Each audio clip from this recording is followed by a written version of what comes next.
నమస్తే దిశా టీవీకి స్వాగతం. ముందుగా బులెటిన్లో హెడ్లైన్స్.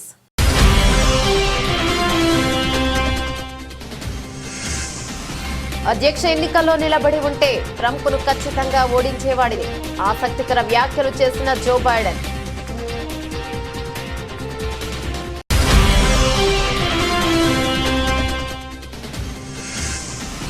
దేశంలో పెరుగుతున్న హెచ్ఎంపీవీ కేసులు, కేంద్ర ఆరోగ్య శాఖ కీలక సూచనలు.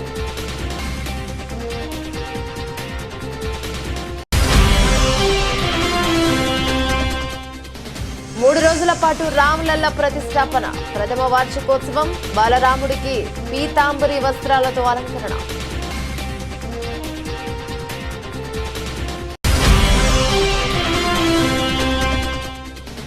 మంత్రి ఆనంపై టీటీడీ మాజీ చైర్మన్ ఫైర్, నిరూపించకపోతే రాజీనామా చేయాలని డిమాండ్.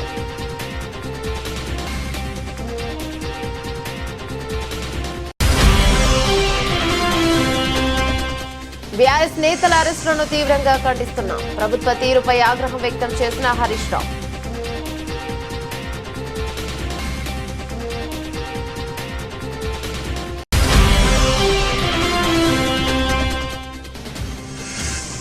రైతు భరోసా మార్గదర్శకాలు జారీ చేసిన తెలంగాణ ప్రభుత్వం, వారు మాత్రమే అర్హులని చెబుతున్న అధికారులు.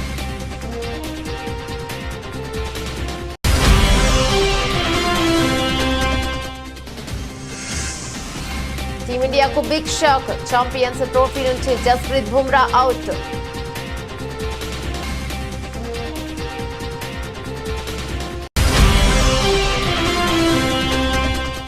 తమిళ పరిశ్రమలో తెలుగు డైరెక్టర్ వ్యాఖ్యలపై చర్చ, స్టార్ హీరో సినిమా డైరెక్ట్ చేయమని ఛాన్స్ ఇస్తే రిజెక్ట్ చేసిన అనిల్ రావిపూడి.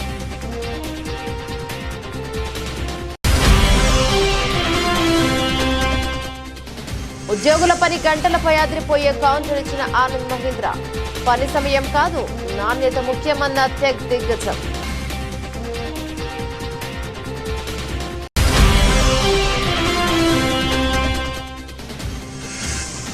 ఇవి ఆకులు కాదు, అద్భుతం, డైలీ తిన్నారంటే డయాబెటీస్ కు చెక్.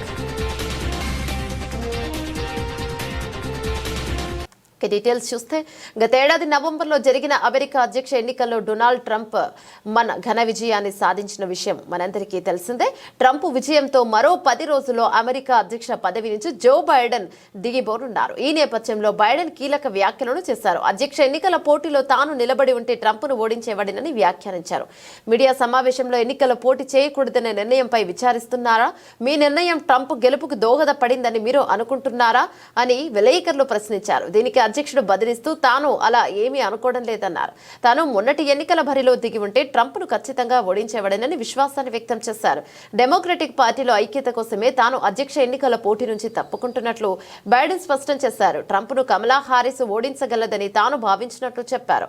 అందుకే అధ్యక్ష ఎన్నికల్లో ఆమెకు మద్దతిచ్చినట్లు బైడెన్ చెప్పుకొచ్చారు. అందుకు కమలా సైతం తీవ్రంగా కృషి చేసినట్లు బైడెన్ వివరించారు. 81 ఏళ్ల జో బైడెన్ మరోసారి అధ్యక్ష పదవికి పోటీ పడిన విషయం తెలిసిందే. అయితే అనూహ్యంగా ఆయన నిర్ణయాన్ని మార్చుకున్నారు. అధ్యక్ష ఎన్నికల బరి నుంచి తప్పుకుంటున్నట్లు గతేడాది జూలైలో ప్రకటించిన విషయం తెలిసిందే. ట్రంప్తో జరిగిన డిబేట్లో తడబాటు, ఇతరత్ర ఆదేశాల అంశాల నేపథ్యంలో అధ్యక్ష పోటీ నుంచి తప్పుకోవాలని సొంత పార్టీ నేతల నుంచి ఒత్తిడి పెరగడంతో బైడెన్ ఈ నిర్ణయం తీసుకున్నారు. అనంతరం డెమోక్రటిక్ పార్టీ తరపున అభ్యర్థిగా ప్రస్తుతం ఉపాధ్యక్షురాలిగా ఉన్న కమలా హారిస్ పేరును బైడెన్ ప్రతిపాదించారు.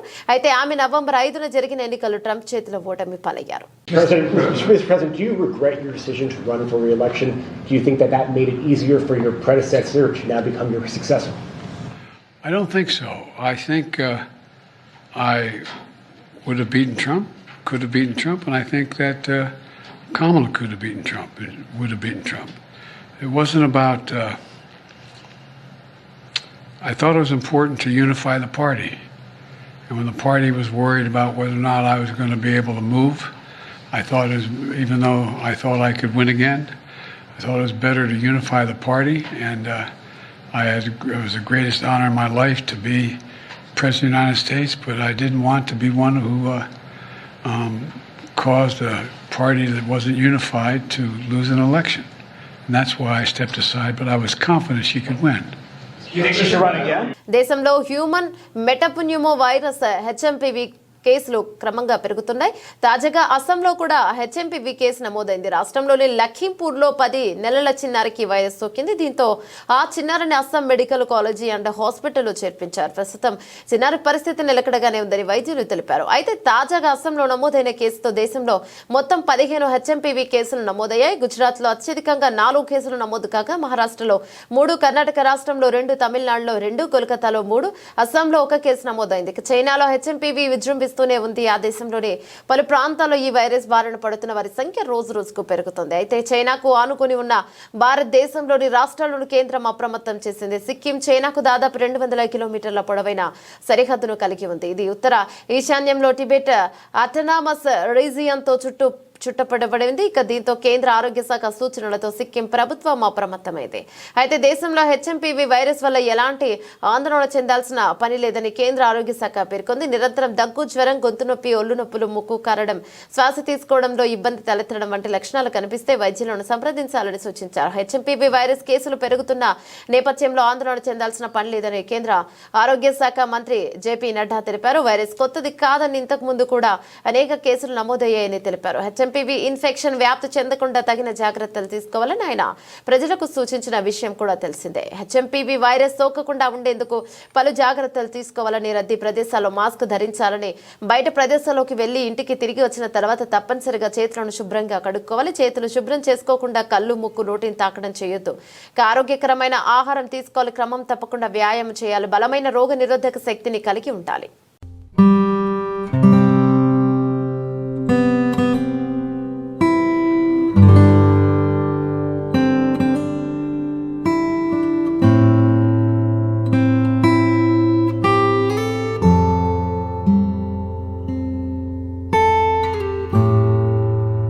ఉత్తరప్రదేశ్లోని అయోధ్యలో రామ్లల్లా ప్రాణ ప్రతిష్ఠ జరిగి ఏడాది పూర్తవుతుండటంతో ఈ నెల 11 నుంచి 3 రోజుల పాటు వార్షికోత్సవాలు నిర్వహిస్తున్నారు. ఈ ప్రతిష్ఠ ద్వాదశ ప్రారంభం సందర్భంగా స్వామివారి వేడుకల్లో భాగంగా తొలి రోజైన శనివారం పీతాంబరి, పసిడి వర్ణం వెండి పోగులతో తయారు చేసిన వస్త్రాలతో అలంకరిస్తారు. ఢిల్లీలో బంగారు, వెండి పోగులతో నేయించి నీటిని ప్రత్యేకంగా తయారు చేశారు. ఈ దుస్తులు ఇవాళ అయోధ్యలోని రామాలయానికి చేరుకున్నాయి. జిల్లా యంత్రాంగం శ్రీరామ జన్మభూమి తీర్థ క్షేత్ర ట్రస్ట్ కలిసి వేడుకలు నిర్వహిస్తాయి. గత ఏడాది జనవరి 22న మధ్యాహ్నం 12:30 శ్రీరాముడి ప్రతిష్టాపన మహోత్సవం జరిగిన విషయం తెలిసిందే. హిందూ క్యాలెండర్ ప్రకారం ఈ ఏడాది జనవరి 11న వార్షికోత్సవ వేడుకలు నిర్వహిస్తున్నారు. శనివారం ఉదయం 10 గంటలకు అభిషేక పూజ జరిగిన తర్వాత మధ్యాహ్నం 12:20 రాముడికి మహాహారతిస్తారు. ప్రథమ వార్షికోత్సవానికి ఏర్పాటు పూర్తయిన రేపటి నుంచి 3 రోజులు నిర్వహించే ఈ వేడుకల్లో సామాన్యులకు పెద్దపీట వేయనున్నారు.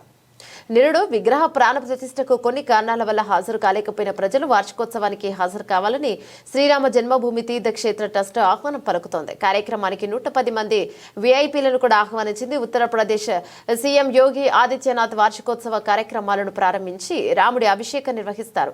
అంగత్ టీలా వద్ద 5,000 మంది కూర్చోవడానికి అతిపెద్ద జన్మన్ హ్యాంగర్ టెంట్ను ఏర్పాటు చేశారు. ఇందులో శాస్త్రీయ సాంస్కృతిక ప్రదర్శనలతో పాటు రోజువారీ రామకథ కార్యక్రమాలు, యజ్ఞశాల వంటివి కూడా ఉంటాయి. షెడ్యూల్లో భాగంగా మధ్యాహ్నం 2 గంటలకు రామకథ, ఆ తర్వాత రామచరిత మానస్ పై ప్రసంగాలు, సాంస్కృతిక ప్రదర్శనలు ఉంటాయి. ప్రసాద వితరణ రోజువారీ కార్యక్రమాల్లో భాగంగా ఉంటుంది. రామాయ రామభద్రాయ రామచంద్రాయ వేదసే रघुनाथाय नाथाय सीताय पतिये नमः। श्री रामलला भगवान की, श्री रामलला भगवान की।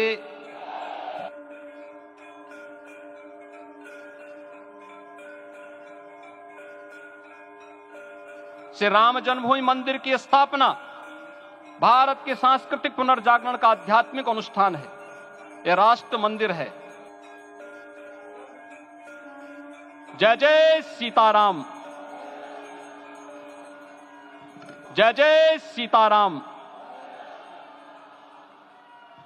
ఏపీ దేవాదాయ శాఖ మంత్రి ఆనం రామనారాయణ రెడ్డిపై మినిస్టర్ ఆనం రామనారాయణ టీటీడీ మాజీ చైర్మన్ వైసీపీ నాయకుడు భూమన కన్నాగర్ రెడ్డి ఫైర్ అయ్యారు. తిరుపతి ఘటనలో గాయపడ్డ వారిని పరామర్శించేందుకు వెళ్లిన వైసీపీ నాయకులు ప్రభుత్వానికి వ్యతిరేకంగా మాట్లాడాలని, డబ్బులు పంచారని, ఆసుపత్రిలో పరికరాలను ధ్వంసం చేసిన దృశ్యాలు సీసీ కెమెరాలో నమోదయ్యాయని మంత్రి ఆరోపించారు. ఈ ఆరోపణలను భూమన ఖండించారు. దేవుడి మీద భక్తి ఉంటే సీసీ కెమెరాలో సీసీ ఫుటేజ్ నమోదైన దృశ్యాలను విడుదల చేయాలని, లేని పక్షంలో మంత్రి పదవికి రాజీనామా చేయాలని డిమాండ్ చేశారు.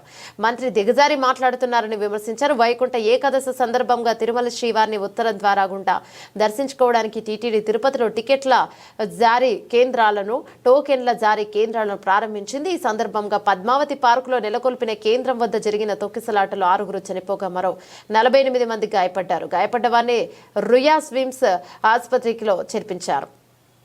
ఆసుపత్రిలో చికిత్స పొందుతున్న క్షతగాత్రులను ముఖ్యమంత్రి చంద్రబాబు, డిప్యూటీ సీఎం, రాష్ట్ర మంత్రులు పరామర్శించారు. వైసీపీ అధ్యక్షుడు మాజీ సీఎం జగన్ కు పరామర్శించిన సమక్షంలో క్షతగాత్రులు వ్యతిరేకంగా మాట్లాడారని, ఇక కవర్లలో డబ్బులు పంచారని మంత్రి ఆనం ఆరోపించారు.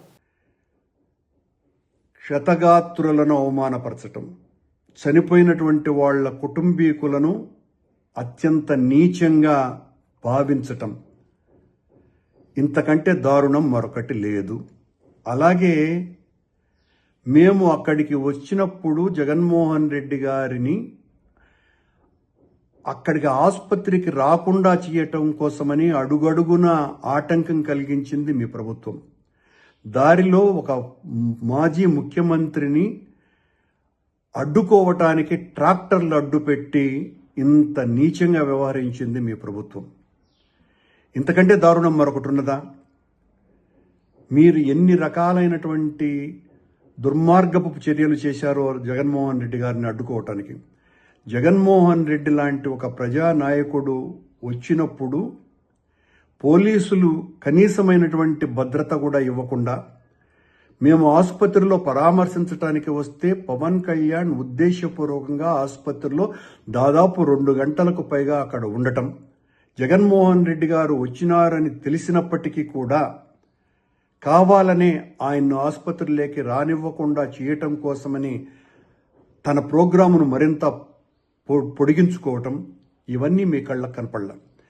అట్లాగే నిన్న డబ్బులు ఇచ్చినటువంటి, మేము ఈ డబ్బులు ఇచ్చినామని వైసీపీ వాళ్ళ మీద మీరు ఏదైతే ఆరోపణలు చేస్తున్నారో అవన్నీ సీసీ కెమెరాలలో రికార్డ్ అయినాయి అని చెప్తున్నారు.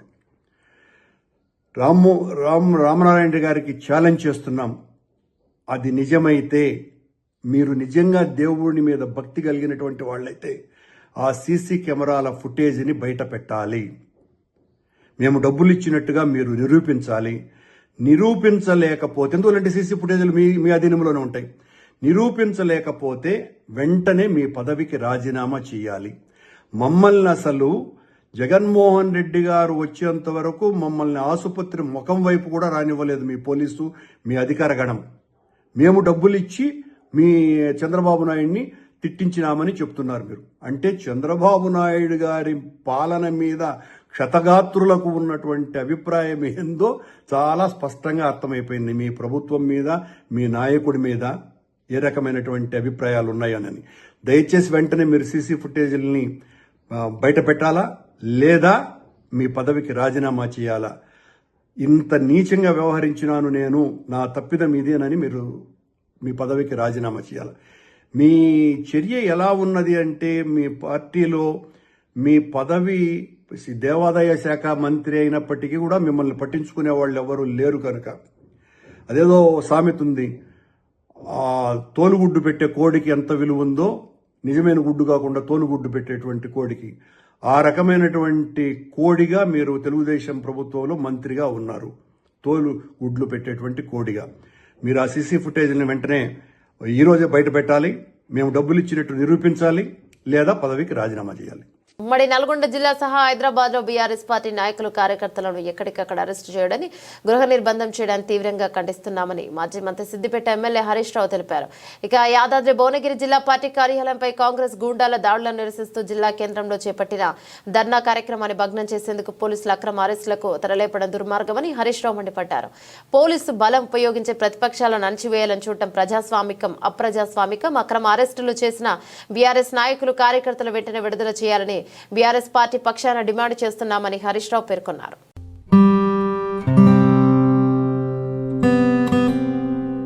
తెలంగాణ ప్రభుత్వం అర్హులైన రైతులకు రైతు భరోసా నిధులు జమ చేసేందుకు సిద్ధమైంది. నెల 26వ తేదీ నుంచి రైతు భరోసా పథకాన్ని అమలు చేయాలని నిర్ణయించినట్లు తెలిపిన ప్రభుత్వం పంట పెట్టుబడి సాయాన్ని ఏడాదికి ఎకరాకు 12,000 అందజేస్తామని పేర్కొంది.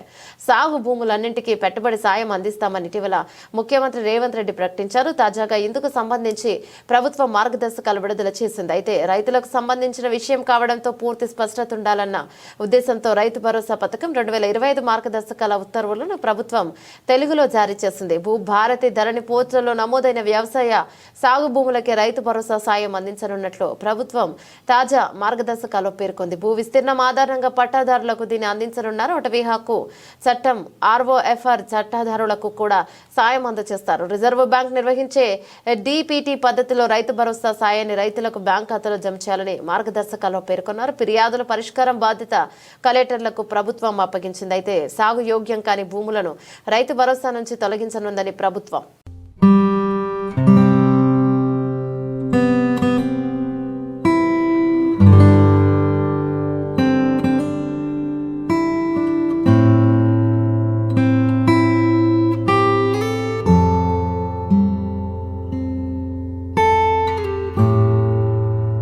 ఐసీసీ ఛాంపియన్స్ ట్రోఫీ ఫిబ్రవరి 19 నుంచి ప్రారంభం కానుంది. పాకిస్తాన్ ఆతిథ్యం ఇస్తున్న ఈ టోర్నీలో టీమిండియా ఆడే మ్యాచ్లన్నీ దుబాయ్ వేదికగా జరగనున్నాయి. టోర్నీకి సంబంధించిన గత నెలలోనే షెడ్యూల్ విడుదలైంది. ఫిబ్రవరి 19 నుంచి మార్చి 9వ తేదీ వరకు మ్యాచ్లు జరగనున్నాయి. అయితే భారత్ తన తొలి మ్యాచ్ ఫిబ్రవరి 20వ తేదీన బంగ్లాదేశ్ తో ఆడనుంది. భారత్ వర్సెస్ పాకిస్తాన్ మ్యాచ్ ఫిబ్రవరి 23వ తేదీన జరగనుంది. గ్రూప్ దశలో ఇండియా మొత్తం 3 జట్లతో మ్యాచ్లు ఆడనుంది. అయితే బీసీసీఐ ఈ మెగా టోర్నీకి జట్టును ప్రకటించేందుకు సిద్ధమవుతుంది. జనవరి 19 ఛాంపియన్స్ ట్రోఫీ కోసం భారత జట్టును ప్రకటించే అవకాశం ఉంది. 15 మందితో పాటు ట్రావెల్ రిజర్వ్ గా 3 ఎంపిక చేయాలని అజిత్ గవాస్కర్ నేతృత్వంలోని సెలక్షన్ కమిటీ భావిస్తోంది. అయితే అందుకు ఐసీసీ అనుమతి తప్పనిసరి. ఇదిలా ఉంటే ఛాంపియన్స్ ట్రోఫీకి ముందు టీమిండియాకు బిగ్ షాక్ తగిలింది. Team India pass bowler Jasprit Bumrah ఈ సిరీస్ కు అందుబాటులో ఉండటం లేదని తెలుస్తోంది. ఇండియన్ ఎక్స్ప్రెస్ నివేదిక ప్రకారం ఛాంపియన్స్ ట్రోఫీలో గ్రూప్ స్టేజ్ మ్యాచ్లకు బుమ్రా అందుబాటులో ఉండకపోవచ్చు. అతను వెన్నునొప్పితో ఇబ్బంది పడుతున్నారు. ప్రస్తుతం బుమ్రా బెంగళూరులోని నేషనల్ క్రికెట్ అకాడమీ ఎన్సీఏ పర్యవేక్షణలో ఉన్నట్టు తెలుస్తోంది. బీసీసీఐకు చెందిన అధికారి మాట్లాడుతూ ఛాంపియన్స్ ట్రోఫీకి పూర్తి స్థాయిలో సన్నద్ధమయ్యేందుకు బుమ్రా ఎన్సీఏకి వెళ్లాడు. ప్రాథమిక నివేదికలో అతనికి ఫ్రాక్చర్ కాలేదు, కానీ అతను వెన్ను భాగంలో వాపు ఉంది. దీంతో ఎన్సీఏ పర్యవేక్షణలో అతను త్వరలోనే కోలుకుంటాడు. పూర్తి స్థాయిలో కోలుకున్న తర్వాత బుమ్రా తన ఫిట్నెస్ నిరూపించుకునేందుకు ప్రాక్టీస్ మ్యాచ్లు ఆడాల్సి ఉంటుంది తెలిపారు. కారణంగా 15 మంది టీం సభ్యుల జాబితాలో బుమ్రా పేరును చేర్చేలా అతని స్థానంలో యూఏఈకి మరొకరిని ఎంపిక చేయాలనే విషయంపై బోర్డు సుమలాలోచనలు చేస్తున్నట్లు సమాచారం. ఒకవేళ ఛాంపియన్స్ ట్రోఫీకి వెళ్లే 15 మంది జట్టు సభ్యుల్లో జస్ప్రీత్ బుమ్రా పేరు ఉన్నప్పటికీ అతను గ్రూప్ దశలో మ్యాచ్లు ఆడే అవకాశం లేదని తెలుస్తోంది.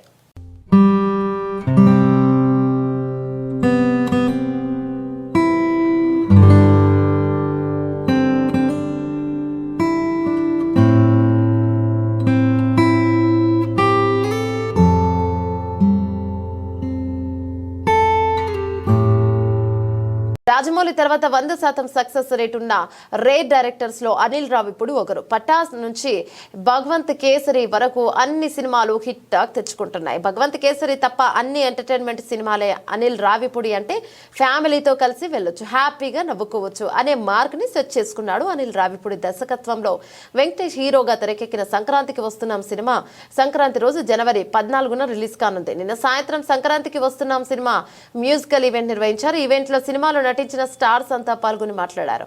తమిళ స్టార్ కమెడియన్ వీటీవీ గణేష్ కూడా సంక్రాంతికి వస్తున్నాం సినిమాలో నటించారు. ఈ ఈవెంట్ లో వీటీవీ గణేష్ మాట్లాడదాం ఆసక్తికర విషయాన్ని తెలిపారు. వీటీవీ గణేష్ మాట్లాడుతూ తలపతి విజయ్ భగవంత్ కేసరి సినిమా 5 సార్లు చూస్తారు. ఆ సినిమా చూసి నన్ను పిలిచి ఆ డైరెక్టర్ మీకు ఫ్రెండ్ కదా, పిలిచి మాట్లాడండి, నా చివరి సినిమా డైరెక్ట్ చేస్తాడేమో అడగండి అని చెప్పారు. నేను అనిల్ రావిపూడిని అడిగితే రీమేక్ సినిమాలు చేయను అన్నారు. అక్కడ విజయ్ లాస్ట్ సినిమా డైరెక్ట్ చేసే chance వదులుకున్నాడు.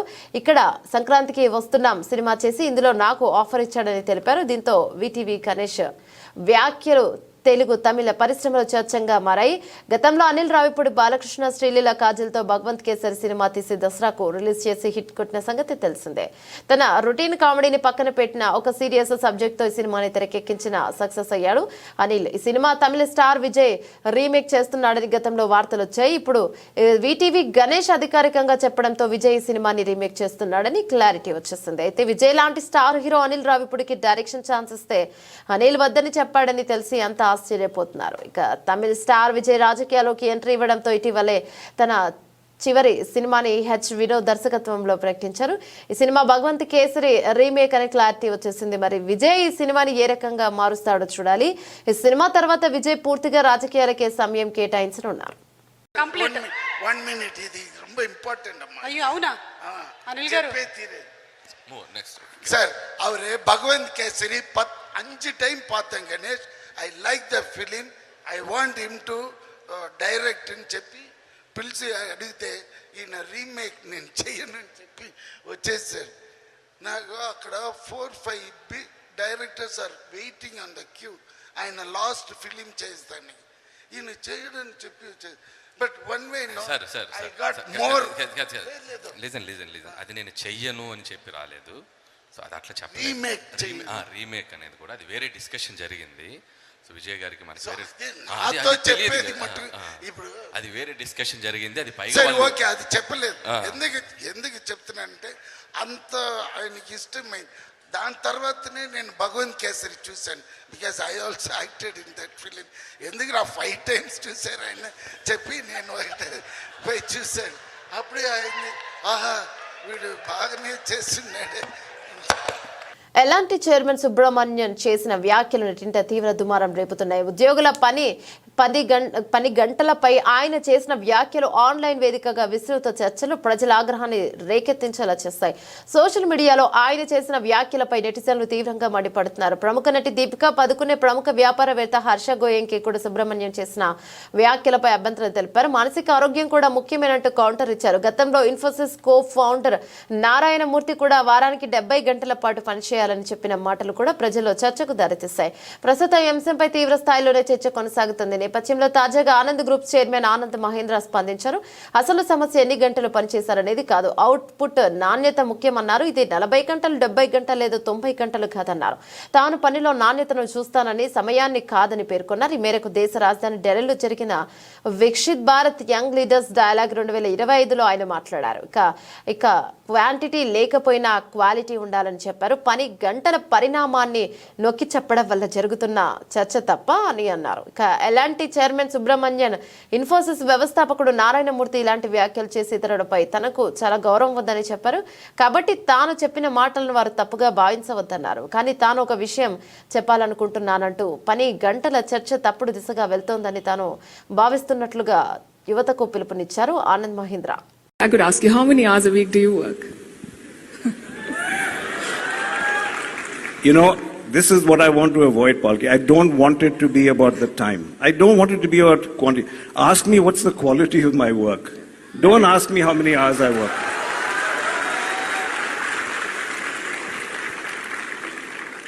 And since you're giving us tips, you look worried.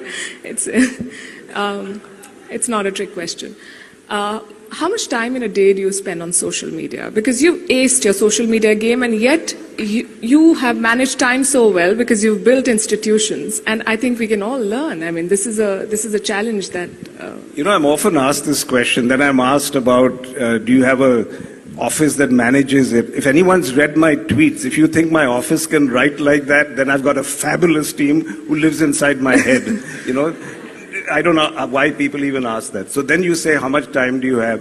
And every time I'll get in my timeline, sab aap faltu ko nahi kar kaam karo, aap Twitter pe kyun hai? This kind of thing keeps coming up. I want to tell people and I've been asked this, I'm on X on social media not because I'm lonely.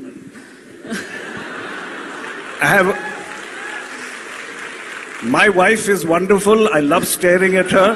I spend more time. So I'm not here to make friends. I'm here because people don't understand. It is an amazing business tool. How in one platform I get feedback from 11 million people. జామ పండులో ఎన్నో పోషకాలు దాగున్నాయి. రుచిగా ఉండే ఈ జామ పండును చిన్న పెద్ద తేడా లేకుండా అందరూ ఇష్టపడతారు. జామ పండు తినడం వల్ల చాలా శరీరానికి ఎన్నో పోషకాలు ఖనిజాలు లభిస్తాయి.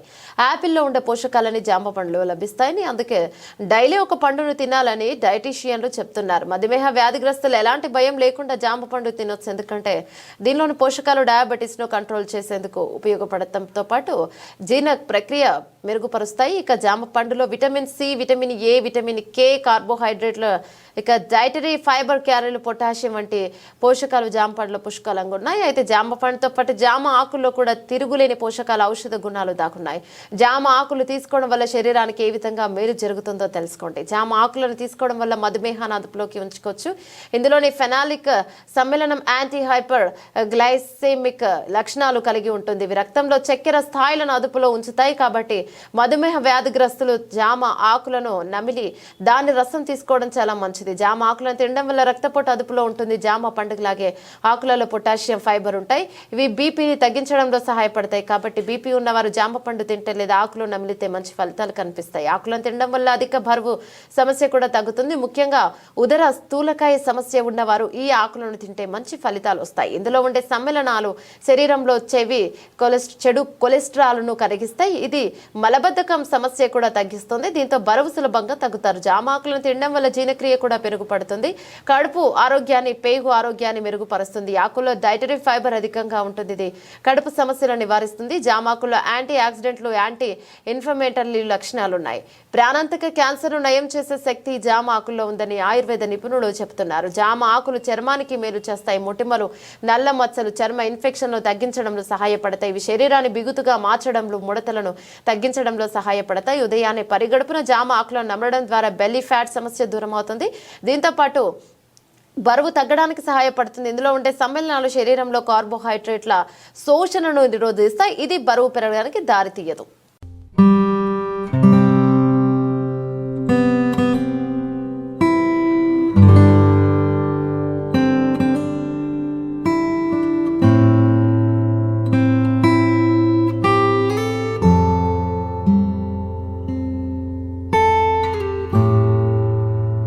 బులెటిన్ ముగించే ముందు హెడ్లైన్స్ మరోసారి.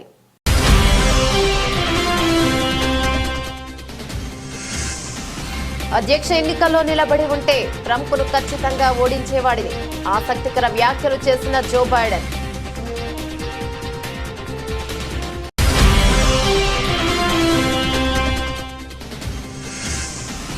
దేశంలో పెరుగుతున్న హెచ్ఎంపీవీ కేసులు, కేంద్ర ఆరోగ్య శాఖ కీలక సూచనలు.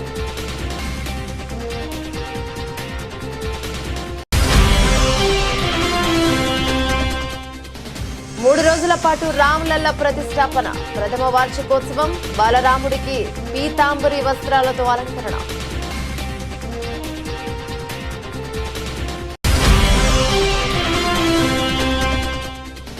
మంత్రి ఆనంపై టీటీడీ మాజీ చైర్మన్ ఫైర్, నిరూపించకపోతే రాజీనామా చేయాలని డిమాండ్.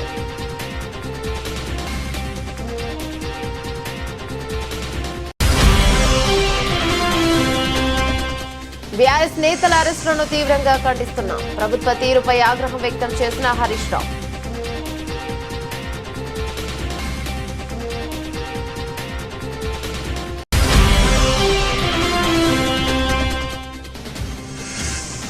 రైతు భరోసా మార్గదర్శకాలు జారీ చేసిన తెలంగాణ ప్రభుత్వం, వారు మాత్రమే అర్హులని చెబుతున్న అధికారులు.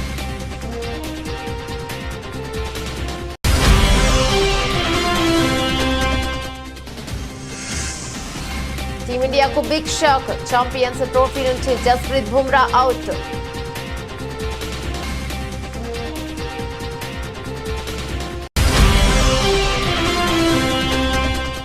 తమిళ పరిశ్రమలో తెలుగు డైరెక్టర్ వ్యాఖ్యలపై చర్చ.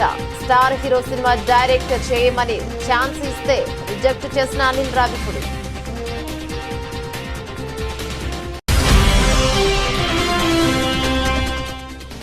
ఉద్యోగుల పని గంటలపై అదిరిపోయే కౌంటర్ ఇచ్చిన ఆనంద్ మహీంద్ర. పని సమయం కాదు, నాణ్యత ముఖ్యమన్న టెక్ దిగ్గజం.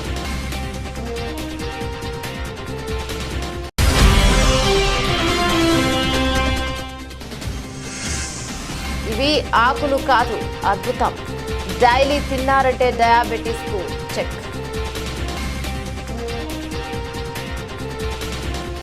ఇవి బులెటిన్లోని అప్డేట్స్. మరో బులెటిన్లో మళ్ళీ కలుసుకుందాం. అంతవరకు సెలవు, నమస్తే.